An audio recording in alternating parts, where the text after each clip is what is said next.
the rise and the downfall of the Fastpass. Alright, now one of the most notoriously famous features of Sonic Speed Simulator is its Fastpass. Now, as you may know, it functions very similar to any other game's Battle Pass. It has a free side, a paid side, some exclusive and sick rewards, OP things, new items, and of course a challenges system to earn levels fast. And what started out as a really good feature to help players that were new to the game unlock older skins has eventually evolved into something that everybody despises. And today I'm going to be covering the rise and downfall of the Fastpass in Sonic Speed Simulator. I hope you guys enjoyed the video, and with that, let's get straight into it. See, the Fastpass started all the way back in Halloween of 2024, when players were really hoping to get the Werehog returned to the game. Yeah, he did, but not in the way we expected, because he was on the paid side of the Fastpass. That's right, you could only unlock this fan favorite skin by paying, of course if you didn't have him already. This made tons of players' blood boil,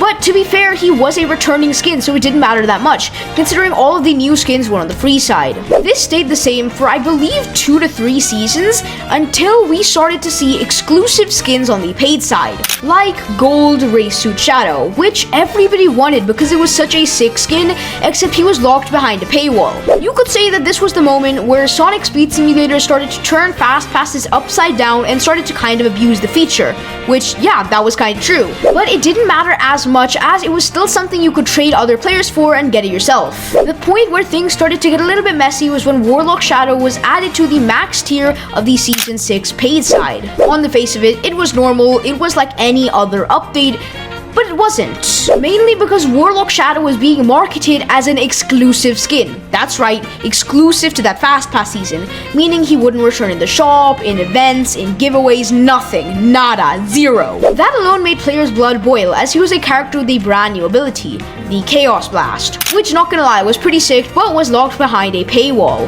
The point where it started to get really bad was when he eventually did come back. Yeah, they brought an exclusive item back. GameFam's out here pulling Fortnites right now, and it doesn't really make sense. This was probably one of their dumbest decisions. They marketed something as exclusive and brought it back later. And it was at that moment where people decided that they didn't need to buy the Fastpass, they could just wait for an exclusive skin to come back and to get it in the shop. Aside from Warlock Shadow though, many people saw that season's Fastpass as peak and a huge turning point for the game. And then things got really bad when they added the Ninja Fastpass to the game, which, if you didn't know, the paid side offered you 2 new skins, Ninja Shadow and Ninja Sonic Unmasked. They were the exact same skin, but without, the 1 centimeter mask on their face. It was useless. People started flaming GameFam and even going to heights to say that those skins were worse than the originals, which were at the time available in the game for completely free. And it's so crazy that I even own the Fastpass but ended up trading those skins away. Yeah, it was that bad. And then they did it again with Heavy Metal Sonic, but this Fastpass was really good again. People loved it and said that it was again a turning point. And yes, they did drop the exclusive name tag, by the way, so now they were no longer exclusive and just premium. But it all came to a huge flop the day that the Season 9 Fastpass was added. See, the Eggman's Creations Fastpass itself had tons of cool different skins. We had both of the Egg Robos, we had the Eggmobile, and of course the coveted overclocked Metal Sonic. Which, by the way guys, it's a super skin. Yippee, a super skin in a Fastpass. Yeah, no, this kinda took the players by storm.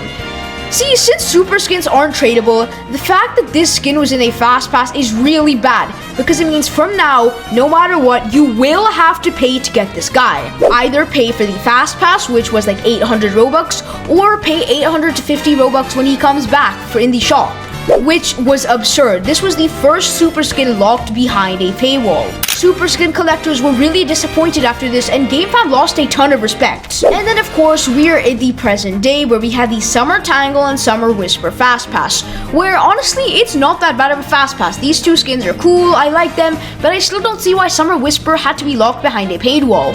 That's pretty much it for a history of the Fastpass, and honestly, if you ask me, I don't mind the Fastpass feature, but under some conditions. See, the main Fastpass that I really loved was the Season 6 one.